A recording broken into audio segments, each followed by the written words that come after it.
विदुर नीति हिंदी अनुवाद। पहला अध्याय।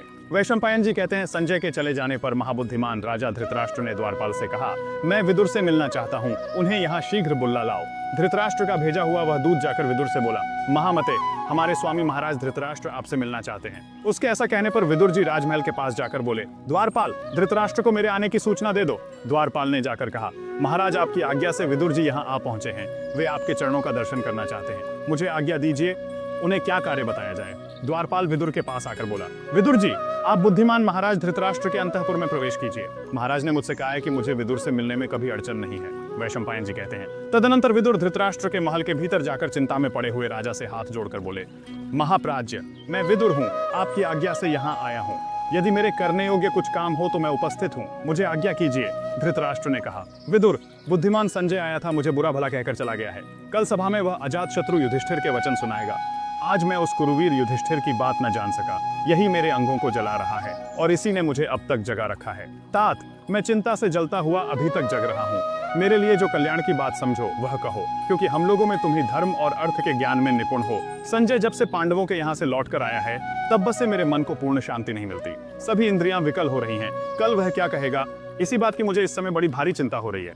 विदुर जी बोले, राजन, जिसका बलवान के साथ विरोध हो गया है, उस साधनहीन दुर्बल मनुष्य को, जिसका सब कुछ हर लिया गया है, उसको, कामी को तथा चोर को रात में जागने का रोग लग जाता है। नरेंद्र, कहीं आपका भी इन महान दोषों से संपर्क तो नहीं हो गया है? कहीं पराये धन के लोभ से तो आप कष्ट नहीं पा रहे हैं? धृतराष्ट्र ने कहा, मैं तुम्हारे धर्मयुक्त तथा कल्याण करने वाले सुंदर वचन सुनना चाहता हूँ, क्योंकि इस राजर्षि वंश में केवल तुम ही विद्वानों के भी माननीय हो। विदुर जी बोले, महाराज धृतराष्ट्र, श्रेष्ठ लक्षणों से संपन्न राजा युधिष्ठिर तीनों लोकों के स्वामी हो सकते हैं। वे आपके आज्ञाकारी थे, बट आपने उन्हें वन में भेज दिया। आप धर्मात्मा और धर्म के जानकार होते हुए भी आंखों से अंधे होने के कारण उन्हें पहचान न सके। इसी से उनके अत्यंत विपरीत हो गए और उन्हें राज्य का भाग देने में आपकी सम्मति नहीं हुई। युधिष्ठिर में क्रूरता का अभाव, दया, धर्म, सत्य तथा पराक्रम है। वे आप में पूज्य बुद्धि रखते हैं। इन्हीं सद्गुणों के कारण वे सोच विचार कर चुपचाप बहुत से क्लेश सह रहे हैं। आप दुर्योधन, शकुनी, कर्ण तथा दुशासन जैसे अयोग्य व्यक्तियों पर राज्य का भार रखकर कैसे ऐश्वर्य वृद्धि चाहते हैं? अपने वास्तविक स्वरूप का ज्ञान, उद्योग, दुहक सहने की शक्ति और धर्म में स्थिरता, ये गुण जिस मनुष्य को पुरुषार्थ से च्युत नहीं करते, वही पंडित कहलाता है। दूसरे लोग जिसके कर्तव्य, सलाह और पहले से किए हुए विचार को नहीं जानते, बल्कि काम पूरा होने पर ही जानते हैं, वही पंडित कहलाता है।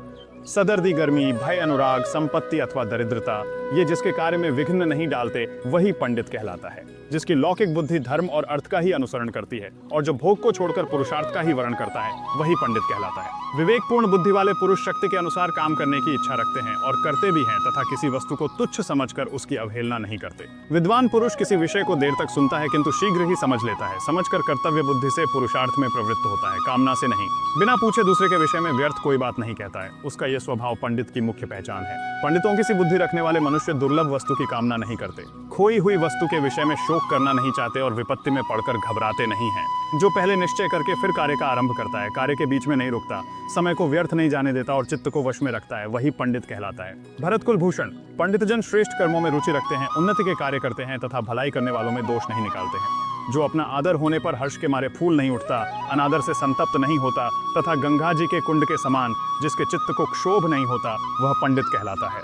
जो संपूर्ण भौतिक पदार्थों की असलियत का ज्ञान रखने वाला, सब कार्यों करने का ढंग जानने वाला तथा मनुष्यों में सबसे बढ़कर उपाय का जानकार है, वही मनुष्य पंडित कहलाता है। जिसकी वाणी कहीं रुकती नहीं, जो विचित्र ढंग से बातचीत करता है, तर्क में निपुण और प्रतिभाशाली है तथा जो ग्रंथ के तात्पर्य को शीघ्र बता सकता है, वही पंडित कहलाता है। जिसकी विद्या बुद्धि का अनुसरण करती है और बुद्धि विद्या का तथा जो शिष्ट पुरुषों की मर्यादा का उल्लंघन नहीं करता, वही पंडित की पदवी पा सकता है। बिना पढ़े ही गर्व करने वाले, दरिद्र होकर भी बड़े बड़े मंसूबे बांधने वाले और बिना काम किए ही धन पाने की इच्छा रखने वाले मनुष्य को पंडित लोग मूर्ख कहते हैं। जो अपना कर्तव्य छोड़कर दूसरे के कर्तव्य का पालन करता है तथा मित्र के साथ असत आचरण करता है, वह मूर्ख कहलाता है। जो न चाहने वालों को चाहता है और चाहने वालों को त्याग देता है तथा जो अपने से बलवान के साथ बैर बांधता है, उसे मूढ़ विचार का मनुष्य कहते हैं। जो शत्रु को मित्र बनाता और मित्र से द्वेष करते हुए उसे कष्ट पहुंचाता है तथा सदा बुरे कर्मों का आरंभ किया करता है, उसे मूढ़ चित्त वाला कहते हैं। भरत श्रेष्ठ, जो अपने कामों को व्यर्थ ही फैलाता है, सर्वत्र संदेह करता है तथा शीघ्र होने वाले काम में भी देर लगाता है, वह मूढ़ है। जो पितरों का श्राद्ध और देवताओं का पूजन नहीं करता तथा जिसे सुहृद मित्र नहीं मिलता, उसे मूढ़ चित्त वाला कहते हैं। मूढ़ चित्त वाला अधम मनुष्य बिना बुलाए ही भीतर चला आता है, बिना पूछे ही बहुत बोलता है तथा अविश्वसनीय मनुष्यों पर भी विश्वास करता है। स्वयं दोषयुक्त बर्ताव करते हुए भी जो दूसरे पर उसके दोष बताकर आक्षेप करता है तथा जो असमर्थ होते हुए भी व्यर्थ का क्रोध करता है, वह मनुष्य महामूर्ख है। जो अपने बल को न समझकर बिना काम किए ही धर्म और अर्थ से विरुद्ध तथा न पाने योग्य वस्तु की इच्छा करता है, वह पुरुष इस संसार में मूढ़ बुद्धि कहलाता है। राजन, जो अनधिकारी को उपदेश देता और शून्य की उपासना करता है तथा जो कृपण का आश्रय लेता है, उसे मूढ़ चित्त वाला कहते हैं। जो बहुत धन, विद्या तथा ऐश्वर्य को पाकर भी इठलाता नहीं चलता, वह पंडित कहलाता है। जो अपने द्वारा भरण पोषण के योग्य व्यक्तियों को बांटे बिना अकेले ही उत्तम भोजन करता और अच्छा वस्त्र पहनता है, उससे बढ़कर क्रूर कौन होगा। मनुष्य अकेला पाप करता है और बहुत से लोग उससे मौज उड़ाते हैं। मौज उड़ाने वाले तो छूट जाते हैं, पर उसका कर्ता ही दोष का भागी होता है। किसी धनुर्धर वीर के द्वारा छोड़ा हुआ बाण संभव है, एक को भी मारे या न मारे, मगर बुद्धिमान द्वारा प्रयुक्त की हुई बुद्धि राजा के साथ साथ संपूर्ण राष्ट्र का विनाश कर सकती है। एक बुद्धि से 2, कर्तव्य और अकर्तव्य का निश्चय करके 4, साम दान भेद दंड से 3, शत्रु मित्र तथा उदासीन को वश में कीजिए। 5 इंद्रियों को जीतकर 6, संधि विग्रह यान आसन द्वैधी भाव और समाश्रय रूप गुणों को जानकर तथा 7, स्त्री जुआ मृगया मद्य कठोर वचन दंड की कठोरता और अन्याय से धन का उपार्जन को छोड़कर सुखी हो जाइए। विष का रस एक पीने वाले को ही मारता है, शस्त्र से एक का ही वध होता है, किंतु मंत्र का फूटना राष्ट्र और प्रजा के साथ ही राजा का भी विनाश कर डालता है। 1 से 50 श्लोक का अकेले स्वादिष्ट भोजन न करे, अकेला किसी विषय का निश्चय न करे, अकेला रास्ता न चले और बहुत से लोग सोए हों तो उनमें अकेला न जागता रहे। राजन, जैसे समुद्र के पार जाने के लिए नाव ही एकमात्र साधन है, उसी प्रकार स्वर्ग के लिए सत्य ही एकमात्र सोपान है, दूसरा नहीं। किंतु आप इसे नहीं समझ रहे हैं। क्षमाशील पुरुषों में एक ही दोष का आरोप होता है, दूसरे की तो संभावना ही नहीं है। वह दोष ये है कि क्षमाशील मनुष्य को लोग असमर्थ समझ लेते हैं, किंतु क्षमाशील पुरुष का वह दोष नहीं मानना चाहिए, क्योंकि क्षमा बहुत बड़ा बल है। क्षमा असमर्थ मनुष्यों का गुण तथा समर्थों का भूषण है। इस जगत में क्षमा वशीकरण रूप है। भला क्षमा से क्या नहीं सिद्ध होता। जिसके हाथ में शांति रूपी तलवार है, उसका दुष्ट पुरुष क्या कर लेंगे। तृणरहित स्थान में गिरी हुई आग अपने आप बुझ जाती है। क्षमाहीन पुरुष अपने को तथा दूसरे को भी दोष का भागी बना लेता है। केवल धर्म ही परम कल्याणकारक है। एकमात्र क्षमा ही शांति का सर्वश्रेष्ठ उपाय है। एक विद्या ही परम संतोष देने वाली है और एकमात्र अहिंसा ही सुख देने वाली है। बिल में रहने वाले मेढक आदि जीवों को जैसे सांप खा जाता है, उसी प्रकार यह पृथ्वी शत्रु से विरोध न करने वाले राजा और परदेश सेवन न करने वाले ब्राह्मण इन दोनों को खा जाती है। जरा भी कठोर न बोलना और दुष्ट पुरुषों का आदर न करना, इन 2 कर्मों को करने वाला मनुष्य इस लोक में विशेष शोभा पाता है। दूसरी स्त्री द्वारा चाहे गए पुरुष की कामना करने वाली स्त्रियां तथा दूसरों के द्वारा पूजित मनुष्य का आदर करने वाले पुरुष, ये 2 प्रकार के लोग दूसरों पर विश्वास करके चलने वाले हैं। जो निर्धन होकर भी बहुमूल्य वस्तु की इच्छा रखता और असमर्थ होकर भी क्रोध करता है, ये दोनों ही अपने शरीर को सुखा देने वाले कांटों के समान है। 2 ही अपने विपरीत कर्म के कारण शोभा नहीं पाते, अकर्मण्य गृहस्थ और प्रपंच में लगा हुआ सन्यासी। राजन, ये 2 प्रकार के पुरुष स्वर्ग के भी ऊपर स्थान पाते हैं। शक्तिशाली होने पर भी क्षमा करने वाला और निर्धन होने पर भी दान देने वाला। न्यायपूर्वक उपार्जित किए हुए धन के 2 ही दुरुपयोग समझने चाहिए, अपात्र को देना और सत्पात्र को न देना।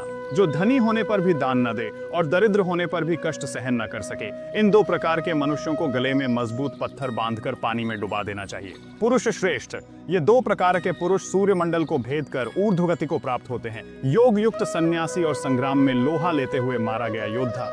भरत श्रेष्ठ, मनुष्यों की कार्य सिद्धि के लिए उत्तम, मध्यम और अधम, ये 3 प्रकार के न्यायानुकूल उपाय सुने जाते हैं, ऐसा वेदवेत्ता विद्वान जानते हैं।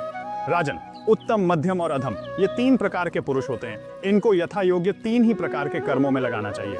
राजन, 3 ही धन के अधिकारी नहीं माने जाते, स्त्री, पुत्र तथा दास। ये जो कुछ कमाते हैं वह धन उसी का होता है जिसके अधीन ये रहते हैं। दूसरे के धन का हरण, दूसरे की स्त्री का संसर्ग तथा सुहृद मित्र का परित्याग, ये तीनों ही दोष नाश करने वाले होते हैं। काम, क्रोध और लोभ ये आत्मा का नाश करने वाले नरक के 3 दरवाजे हैं, अतः इन तीनों को त्याग देना चाहिए। भारत, वरदान पाना, राज्य की प्राप्ति और पुत्र का जन्म, ये 3 एक ओर और शत्रु के कष्ट से छूटना, यह एक तरफ। वे 3 और यह एक बराबर ही है। भक्त, सेवक तथा मैं आपका ही हूँ, ऐसा कहने वाले।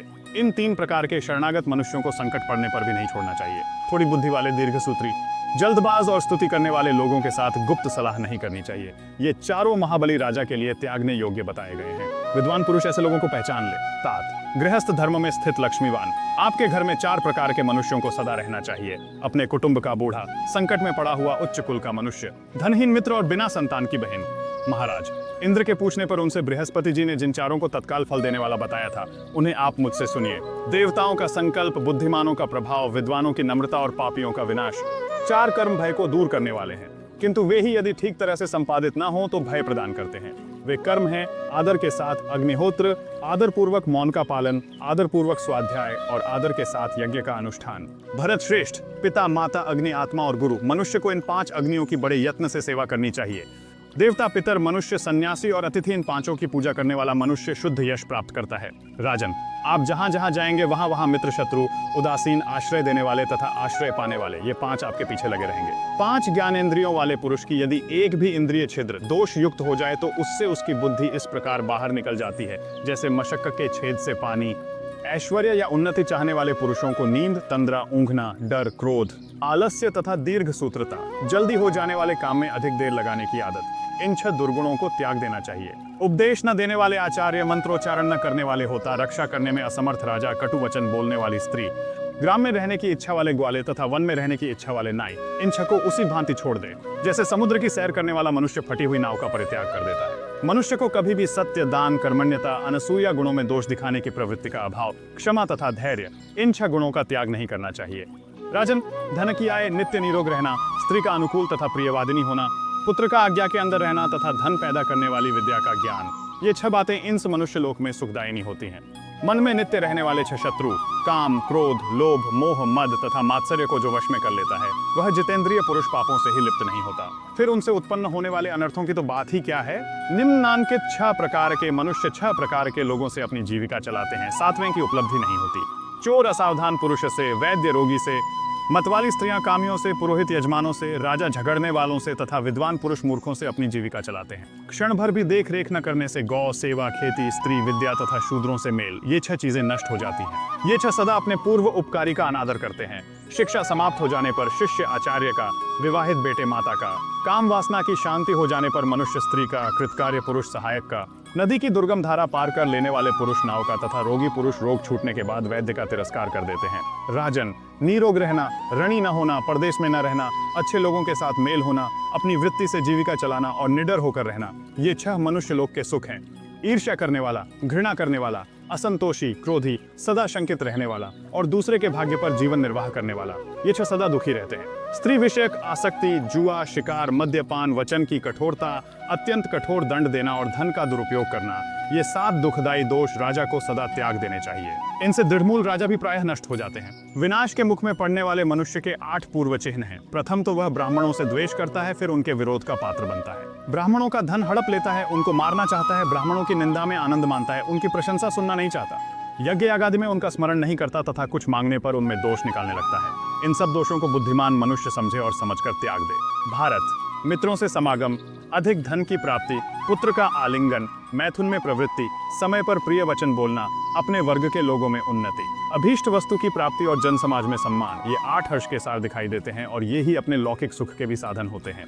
बुद्धि, कुलीनता, इंद्रिय निग्रह, शास्त्र ज्ञान, पराक्रम, अधिक न बोलना, शक्ति के अनुसार दान और कृतज्ञता, ये 8 गुण पुरुष की ख्याति बढ़ा देते हैं। जो विद्वान पुरुष आंख, कान आदि 9 दरवाजे वाले, 3 वात, पित्त, कफ रूपी खंभों वाले, 5 ज्ञानेंद्रिय रूप, साक्षी वाले आत्मा के निवास स्थान इस शरीर रूपी ग्रह को जानता है, वह बहुत बड़ा ज्ञानी है।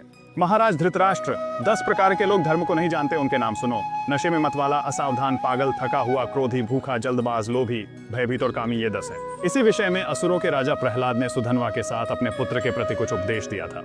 नीतिज्ञ लोग उस पुराने इतिहास का उदाहरण देते हैं। जो राजा काम और क्रोध का त्याग करता है और सुपात्र को धन देता है, विशेषज्ञ है, शास्त्रों का जाता और कर्तव्य को शीघ्र पूरा करने वाला है, उसे सब लोग प्रमाण मानते हैं। जो मनुष्यों में विश्वास उत्पन्न करना जानता है, जिनका अपराध प्रमाणित हो गया है, उन्हीं को दंड देता है। जो दंड देने की न्यूनाधिक मात्रा तथा क्षमा का उपयोग जानता है, उस राजा की सेवा में संपूर्ण संपत्ति चली आती है। जो किसी दुर्बल का अपमान नहीं करता, सदा सावधान रहकर शत्रु के साथ बुद्धिपूर्वक व्यवहार करता है, बलवानों के साथ युद्ध पसंद नहीं करता तथा समय आने पर पराक्रम दिखाता है, वही धीर है। जो धुरंधर महापुरुष आपत्ति पड़ने पर कभी दुखी नहीं होता, बल्कि सावधानी के साथ उद्योग का आश्रय लेता है तथा समय पर दुहक सहता है, उसके शत्रु तो पराजित ही हैं। जो निरर्थक विदेशवास, पापियों से मेल, परस्त्रीगमन, पाखंड, चोरी, चुगलखोरी तथा मदिरापान नहीं करता, वह सदा सुखी रहता है।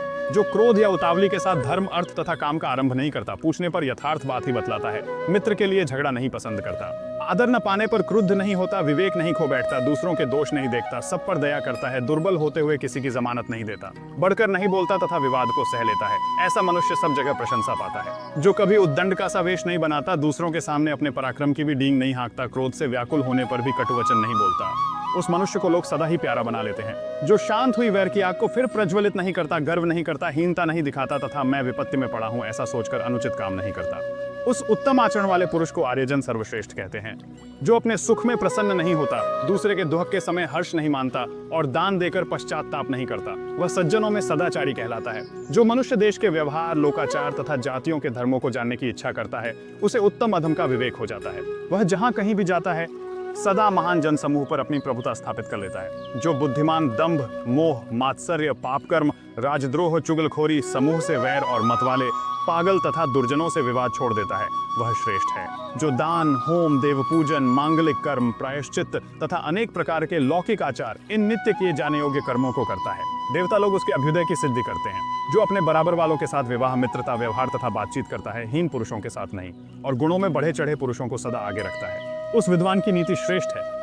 जो अपने आश्रित जनों को बांटकर थोड़ा ही भोजन करता है, बहुत अधिक काम करके भी थोड़ा सोता है तथा मांगने पर जो मित्र नहीं है उसे भी धन देता है, उस मनस्वी पुरुष को सारे अनर्थ दूर से ही छोड़ देते हैं। जिसके अपनी इच्छा के अनुकूल और दूसरों की इच्छा के विरुद्ध कार्य को दूसरे लोग कुछ भी नहीं जान पाते। मंत्र गुप्त रहने और अभीष्ट कार्य का ठीक ठीक संपादन होने के कारण उसका थोड़ा भी काम बिगड़ने नहीं पाता। जो मनुष्य संपूर्ण भूतों को शांति प्रदान करने में तत्पर, सत्यवादी, कोमल, दूसरों को आदर देने वाला तथा पवित्र विचार वाला होता है, वह अच्छी खान से निकले और चमकते हुए श्रेष्ठ रत्न की भांति अपनी जाति वालों में अधिक प्रसिद्धि पाता है। जो स्वयं ही अधिक लज्जाशील है, वह सब लोगों में श्रेष्ठ समझा जाता है। वह अपने अनंत तेज, शुद्ध हृदय एवं एकाग्रता से युक्त होने के कारण कांति में सूर्य के समान शोभा पाता है। अंबिकानंदन, शाप से दग्ध राजा पांडु के जो 5 पुत्र वन में उत्पन्न हुए, वे 5 इंद्रों के समान शक्तिशाली हैं। उन्हें आप ही ने बचपन से पाला और शिक्षा दी है, वे भी सदा आपकी आज्ञा का पालन करते रहते हैं। तात, उन्हें उनका न्यायोचित राज्य भाग देकर आप अपने पुत्रों के साथ आनंद भोगिए। नरेंद्र, ऐसा करने पर आप देवता या मनुष्यों की टीका टिप्पणी के विषय नहीं रह जाएंगे। पहला अध्याय समाप्त।